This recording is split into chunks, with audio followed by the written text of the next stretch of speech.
Yung mga trials mo ba, napalapit ka kay Lord dahil doon?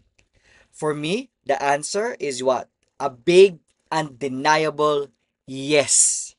Yes, every single time. Lahat ng aking mga trials, ano? Every setback I've faced, it has forced me to pause, reflect, and ask, Lord, what are you trying to teach me here? Hi, this is Brother RJ and welcome to our OBM of the week. So today, my dear friends, I want to share a story that cost me money, pride, and a whole lot of frustration. But it gave me wisdom that no textbook can teach. This is not a business story. It's not a business story. It's a heart story, okay? So please listen carefully.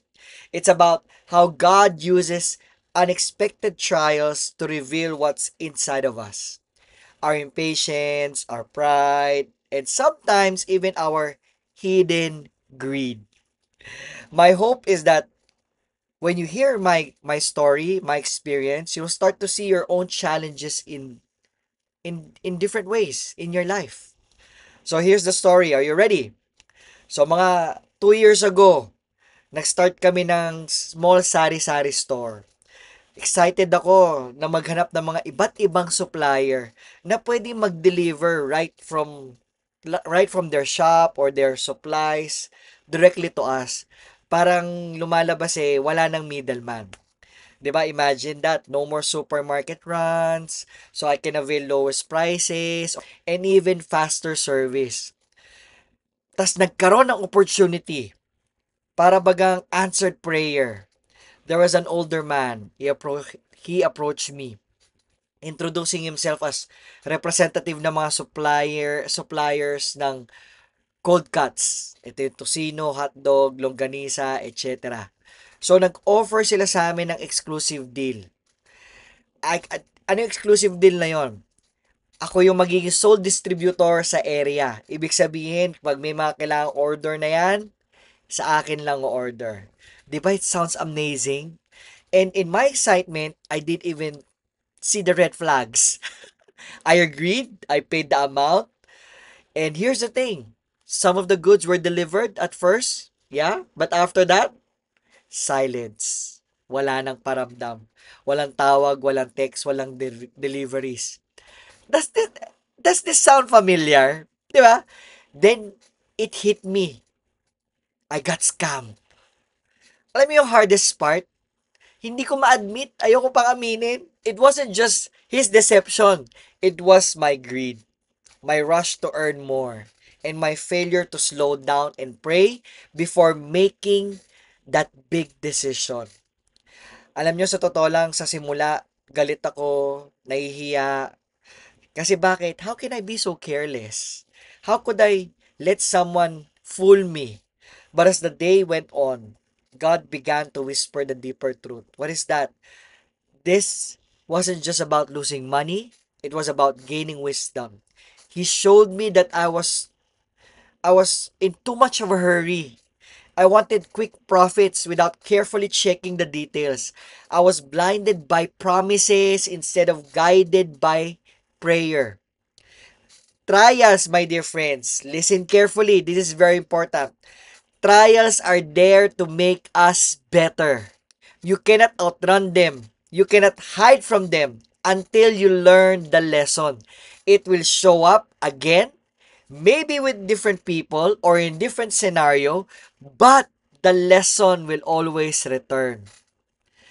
And for me, what happened? This was an expensive experience, but it became what? A priceless reminder to slow down, pray, and seek God's direction before making big decisions, especially when it comes to business. So before we continue, my dear brothers and sisters, if you're enjoying this message, please don't forget to hit the subscribe button, click that bell so you won't miss any of these blessings. Or if you're on Facebook, send stars, kindly click the like button and share this video. Every click, every like, every share, it helps us spread God's word even further. So to continue what we're talking about, Are you facing your own trial today?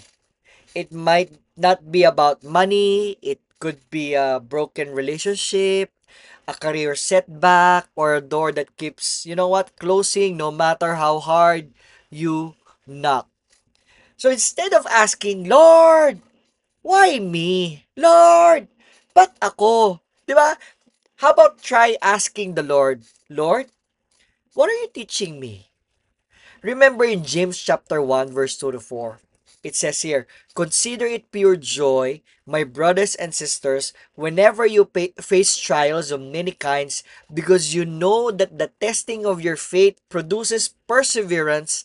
Let perseverance finish its work so that you may be mature and complete, not lacking anything. Listen carefully one more time, my dear friends. Trials, they are not punishments.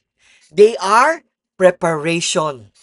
They are there to refine our character, build our patience, and strengthen our faith for the biggest blessings that is being prepared for us. So here's my question for you. What are your trials telling you today? Maybe God is teaching you to slow down. Maybe God is asking you to trust His timing. Maybe God is using this very moment to protect you from something you cannot see. And my prayer is this: may you have the understanding and an eyes to be able to see the learnings that God wants to teach you today. Let's pray together as we close. In the name of the Father, the Son, the Holy Spirit.